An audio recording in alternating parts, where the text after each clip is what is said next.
Now, one of the perks of being a TV presenter is sometimes you get to go to pretty cool places to film interviews. And today I've had a great excuse to come to Auckland Zoo because I'm talking to Graham Panther from Panther in the Zoo. Hey. How are you? Pretty good. So, convenient name for this particular location, but why did you choose to call yourself Panther in the Zoo?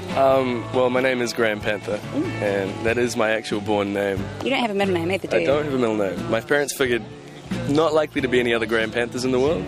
Ironically, about a year ago I discovered there is one other Graham Panther. He lives in Bristol. He's a 43-year-old who sells used cars. Wow. I think he's just discovered the internet because he was never there before, and I was always confident from Googling myself that I was the only one. But not only does he exist, but he came before me, so I was a little bit gutted. So with a name like Graham Panther, your parents must be pretty cool. Are they like rock stars or something? In a way. My dad's actually he used to be an aerobatics pilot, so that was kind of as cool as it gets when you're at school. That is cool. He once parachuted into my primary school when the Air Force was doing an open day. I don't know if they were trying to get J1ers to sign up. I'm not entirely sure what the purpose was, but he parachuted into the playground. Oh my gosh, from that day onwards you must have been the coolest guy at school. Yeah, and then we moved away, so So all your street cred went down the drain. Yeah. So we are here to talk to you today about your music, number one. The name Panther and the Zoo implies to me that there are more members to your zoo. Would that be fair to say? Absolutely. It's kind of one of those bands with a revolving cast. So the EP that we've just done, we've got 8 other musicians on it. And the idea for me, because I'd been in a band that was much more the usual 4-piece, same setup every gig, same instruments, because those were the ones we knew how to play. So this was me wanting to really branch out and basically just get a whole lot of really talented people with different ideas to come together and make something wild, I guess. So who are these people? Well, the main collaborator is a guy, Hayden Eastman-Moy, who was sort of doing some stuff with the Brunettes and the Cosbys and a few other bands around the place and just looking for where he fit in, and he plays a bit of everything. So he's chiefly the zoo in terms of the core group, and then we've got a bunch of other people who come and go. So Hayden's not one specific animal himself? No, I think he's kind of a weird hybrid, I think. Yeah. And who else have you had on board to help you? So one of the more interesting collaborations we had for the EP was a band called Polka Dot Dot, who are this American folk trio who was staying on our couches at my house because I knew one of my flatmates, and it just sort of happened that they liked one of my songs and I was recording it at the time, so they decided to come along, and they've got this amazing it's the song Think About It Not Exploding, which has just got this real rootsy sort of totally classic folk backing track by them, where they're stamping and clapping and doing all this amazing, ridiculous stuff that just sounds perfect because they know exactly what they're doing. That's the kind of thing, people just doing stuff that I would have never thought of for these songs, but doing their thing and it working. Like a cacophony of voices. Exactly, yeah. So the EP is called Think About It Not Exploding. It's an interesting name. Why did you call it that? It's a good question. It's the name of one of the songs, which is where it came from, but the song itself is about,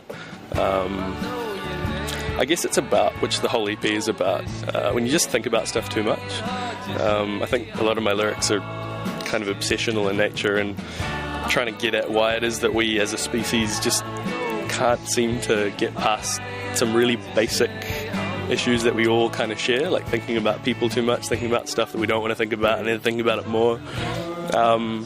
So it was about that, and then taking that to its logical conclusion by giving someone the worst possible advice you can give them if they're feeling if they've got all these thoughts on their mind, they feel like their head's going to explode, just to say, well, just think about it not exploding, because it's like the pink elephant thing, Yeah. Don't think of a pink elephant, you think of a pink elephant.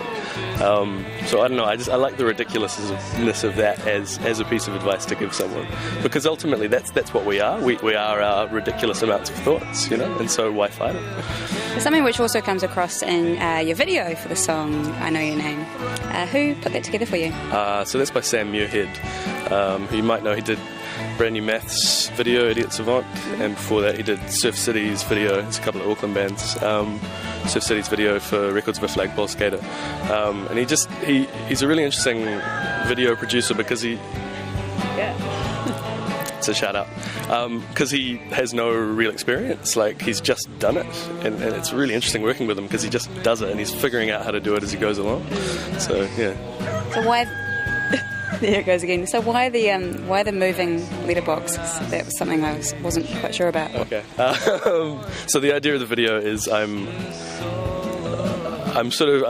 trying to write this letter to someone and thinking about it too much. Yeah, not really getting around to actually doing it, deciding what I want to say, and then it starts to do it itself. And then the letter sort of starts to lead me around the place, and I'm trying to avoid posting it, but the post office boxes start following me and having a mind of their own. So I get it now. Yeah. It works. Plus, we really liked the idea of a post office box following me around. It's got this kind of Dalek look to it. So, Think About It Not Exploding is out now, but you're also working on an album, is that right? Mm-hmm. We're about to go into the studio again. We've just found a really awesome drummer who really just gets what we're about. And it's just a really good time to go in and nail a few of the songs that we've come up with and kind of have that as a starting point. So when can we sort of expect that? Probably end of this year, that general area. Right. Yeah. Watch this space for more from Panther and the Zoo. Well, thank you so much for joining me today in these beautiful surroundings of Auckland Zoo. Yeah, thank you. And congratulations on the EP. Buy it now. Where can you get it from? Most stores, particularly the Real Groovies, JB Hi-Fi's, a few other places around the place. Cool. All right, we're going to check out that video which we're just talking about. This is Panther and the Zoo with I Know Your Name.